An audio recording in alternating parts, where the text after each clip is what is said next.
नमस्कार, मी अक्षय. आदर्श live news चॅनलमध्ये आपल्या सर्वांचं स्वागत करीतो. आज आपण तलोजा MIDC या ठिकाणी आहोत आणि आपल्यासोबत बातचीत करण्यासाठी काँग्रेसचे युवा अध्यक्ष हेमराजी म्हात्रे आहेत. सर्वप्रथम तुमचं आदर्श न्यूज चॅनलमध्ये स्वागत करतो. थँक्यू. आणि कालच प्रसार माध्यम सोशल मीडियावरती माहिती मिळाली की तुम्ही प्रदेश अध्यक्ष हर्षवर्धन सकपाळ यांची मुंबई या ठिकाणी जाऊन भेट घेतलेली. नेमकं काय कारण होते त्याचं?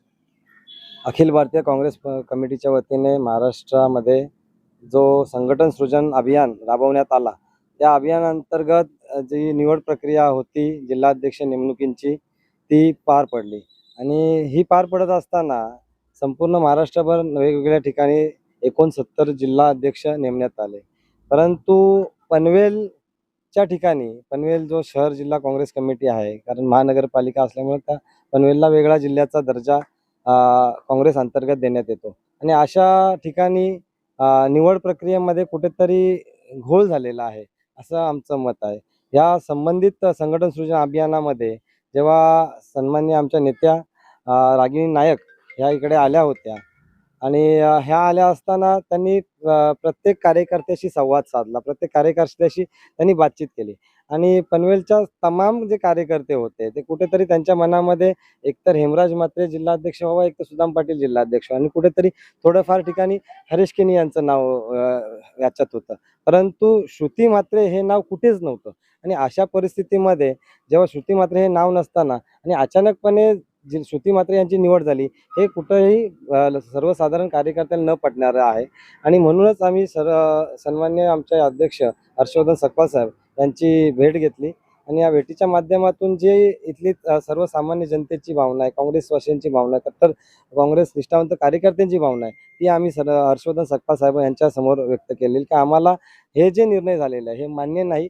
आम्ही कोणीही कार्यकर्ते श्रुती म्हात्रे यांच्यासोबत काम करायला तयार नाही. तर नेमकं श्रुती म्हात्रे यांच्यासोबत काम करणं न करण्याचा ठाम निर्णय का आहे? आणि श्रुती म्हात्रे जरी आपल्या पक्षाचेच कार्यकर्ते आहेत, की त्यांची संघटना देखील आहे, त्यांचे वडील देखील काँग्रेस पक्षामध्ये कार्यरत केलेले आहे, ते नेमकं नको असण्याचं कारण नेमकं काय? कारण वरिष्ठ पदाधिकारी असतील किंवा सिस्टीम जी असेल काँग्रेसची त्यानुसारच त्यांची निवड करण्यात आलेली आहे, असं त्यांचं म्हणणं आहे. तर मग ते नेमकं नको का आहेत? काय कारण आहे त्याच्यावर? सन्माननीय दिवंगत नेते श्याम म्हात्रे साहेब यांच्याबद्दल खूप आदर आहे आम्हाला. त्यांचं कामसुद्धा विशेष आहे, सर्वसामान्य कामगारांचे नेते होते.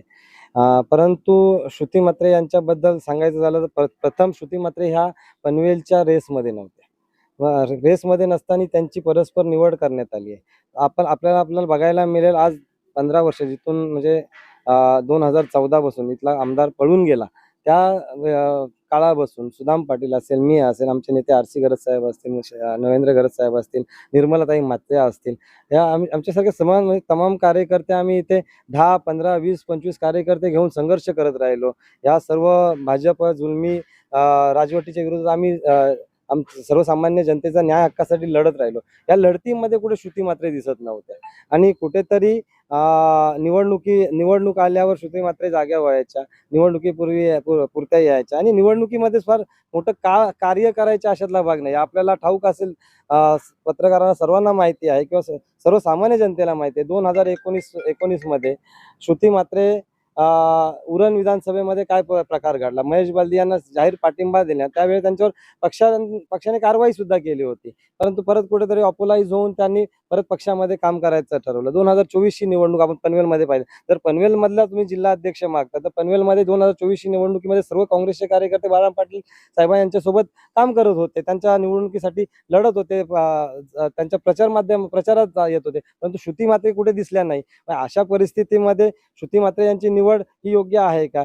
दुसरं सांगायचं झालं शेवटचं कारण, तर आताची जी महानगरपालिकेची निवडणूक झाली, त्या निवडणुकीमध्ये सर्व आमच्या काँग्रेसच्या कार्यकर्त्यांचं म्हणणं आहे का जी रुपाली शिंदे नावाची आपण उमेदवार आणली प्रभाग 20 मध्ये, ती रुपाली शिंदे ऐन टायमाला जेव्हा फॉर्म माघार घ्यायचे असते, त्या माघाराच्या वेळी ती पळून गेली. पळून जाण्याच्या मागे कोणाचा हात आहे हे सर्वसामान्य जनता सांगत आहे. म्हणून सर्वसामान्य काँग्रेसच्या कार्यकर्त्याला असं वाटत आहे की श्रुती म्हात्रे यांची निवड योग्य नाही आणि सर्वसामान्य कार्यकर्त्यांपर्यंत ती पोहोचत नाही. आज श्रुती म्हात्रेंनी जो महाराष्ट्र अंतर्गत जो संघटन सृजन झाला, त्यामध्ये ब्लॉकचे अध्यक्ष नेमायचे होते. एकूण 11 सेल्स आहेत, त्या 11 सेल्सचे अध्यक्ष नेमायचे होते. त्या 11 सेल्सच्या अध्यक्षांमध्ये एक तरी नाव श्रुती म्हात्रे यांनी द्यावा. असं काही नाही. तिथे सुदाम पाटील आणि हेमराज म्हात्रे हे दोघे जण बसून तो नाव देत होते. त्यामुळं ह्या गोष्टी न पटणाऱ्या आहेत. सर्वसामान्य ही माझीच भूमिका नाहीये, तर काँग्रेसच्या तमाम निष्ठावंत कार्यकर्त्यांची भूमिका आहे का श्रुती म्हात्रे सोडून जर सुदाम पाटलांची फेरनिवड जरी झाली असती तरी आम्ही मान्य केली असती, किंवा हेमराज म्हात्रेंच्या सोबत न्याय झाला असता तरी ते मान्य होतं लोकांना. परंतु हे असं काही घडलं नाही आणि आमचं प्रदेश काँग्रेसला ही विनंती असणार आहे का आपण जी नेमणूक केलेली ती त्याचा फेरविचार करावा, ती रद्द करावी आणि पुन्हा एकदा नव्याने जो खरंच ग्राउंड रूटवर काम करतो, जो तळागाळातील कार्यकर्त्यांपर्यंत पोहोचतो, ज्याच्या सुखादुखात जातो, अशा कार्यकर्त्याला आपण नेमावं. पाहायला गेलं तर जे वरिष्ठ पदाधिकाऱ्यांनी नेमणूक केली मग ते अयोग्य असं आहे असं म्हणणं आहे तुमचं नेमकं? हो, निश्चितच. जे नेमणूक झाली ते अयोग्य आहे म्हणूनच तर आम्ही संघर्ष करतो. म्हणूनच आम्ही प्रदेशाध्यक्षांना गेलो. आज प्रदेशाध्यक्षांकडे गेलोय. उद्या आम्ही दिल्लीला आम्हाला जावं लागलं तरी आम्ही जाणार आहोत. शेवटीला आमच्या न्यायाचा आवाज आम्हाला कुठेतरी उचलावा लागणार आहे. सन्मान्य राहुलजी गांधी यांच्या यांची जी कल्पना होती का संघटन सृजन अंतर्गत ज्या नेमणुका झाल्या पाहिजेत त्या ग्राउंड लेवलला काम करणारा कार्यकर्ता असला पाहिजे.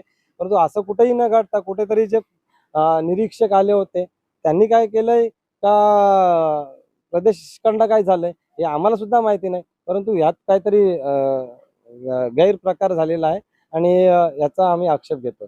पाहायला गेलं तर तुम्ही जो प्रदेश अध्यक्षाची भेट घ्यायला गेले तेव्हा ज्या जिल्हा अध्यक्ष सुदाम पाटील ते आपल्या याच्यामध्ये दिसले, मग यांचा त्यांना तुम्हाला पाठिंबा आहे का नेमका? निश्चित सुदाम पाटील यांच्याशी चर्चा करूनच आम्ही गेलो होतो. सुदाम पाटलांना कुठेतरी पोलीस स्टेशनला काही काम लागलं त्यामुळे ते येऊ शकले नाहीत.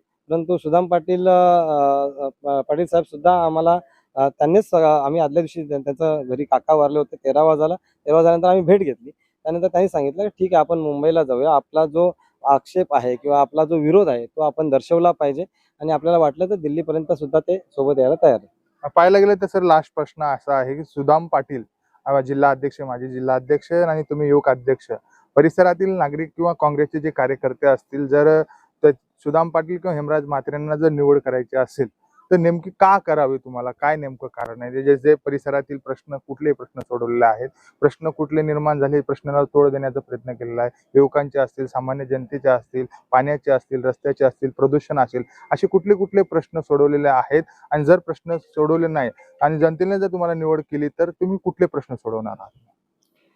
बस सुदाम पाटील किंवा हेमराज म्हात्रे यांची निवड झाली पाहिजे असा विषय का आहे तर 2014 मी तुम्हाला मगाशी सांगितलं का 2014ला जेव्हा काँग्रेसचे आमदार भाजपमध्ये गेले आणि ते पळाले त्यावेळेपासून आज 2026 पर्यंत जर ग्राउंडला कोण काम करतोय तर एक तर सुदाम पाटील करतात, हेमराज म्हात्रे करतात, आरसी गरज साहेब आहेत, निर्मला म्हात्रे, मी मगाशी 4-5 नावं घेतली. अशी सर्वसामान्य म्हणजे अशा अनेक नावं आहेत ती ग्राउंडला. लतीफ शेख असेल आमचा जो नगरसेवक झालेले आहेत, जनार्दन पाटील असतील, असे अनेक कार्यकर्ते, हरेश दादा केने आले, ते ग्राउंडचे कार्यकर्ते.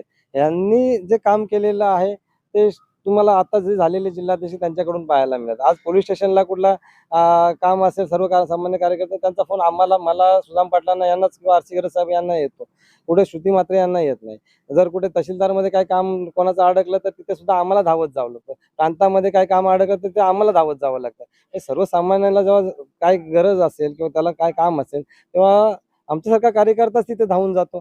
तिथे कधी मला तरी दिसली नाही की श्रुती म्हात्रे कधी कोणाचा आवाज उचलून गेलेली आहे. ते ही भूमिका आहे आणि आपण जे मांडलेत काय कोणते प्रश्न झाले पण प्रश्नांना वाचा फोडण्याचं काम जर कोणी केलं असेल तर सुदाम पाटील, हेमराज म्हात्रे आणि आमचे जे वरिष्ठ नेते आहेत त्यांनी केलेलं आहे. कुठेही तिथे श्रुती म्हात्रे यांचा आवाज नाही. हे होते हेमराजजी म्हात्रे, युवा अध्यक्ष काँग्रेस, आणि त्यांनी सांगितलं आहे की श्रुती म्हात्रे यांची जिल्हा अध्यक्षपदी निवड झालेली आहे, पनवेल जिल्हा अध्यक्षपदी. ते आम्हाला मान्य नाही. जर आम्हाला त्यांचं पद नाकारायचं आहे तर आम्हाला जर दिल्ली या ठिकाणी वरिष्ठ पदाधिकारी यांची भेट घ्यायला लागली तरी घ्यायला तयार आहोत. पण श्रुती म्हात्रे यांचे जिल्हा अध्यक्ष पद जे आहे आम्हाला मान्य नाही, अशी त्यांची ठोस भूमिका आहे. या संदर्भात आपली काय प्रतिक्रिया आहे आणि जिल्हा अध्यक्ष कोण निवडलं जाईल किंवा श्रुती म्हात्रे यांचं पद नाकारलं जाईल का, वरिष्ठांचा का आदेश येईल पाहणं अत्यंत गरजेचं आहे. कॅमेरामन संदीप यादव, अक्षय कांबळे, तलोजा, नवी मुंबई.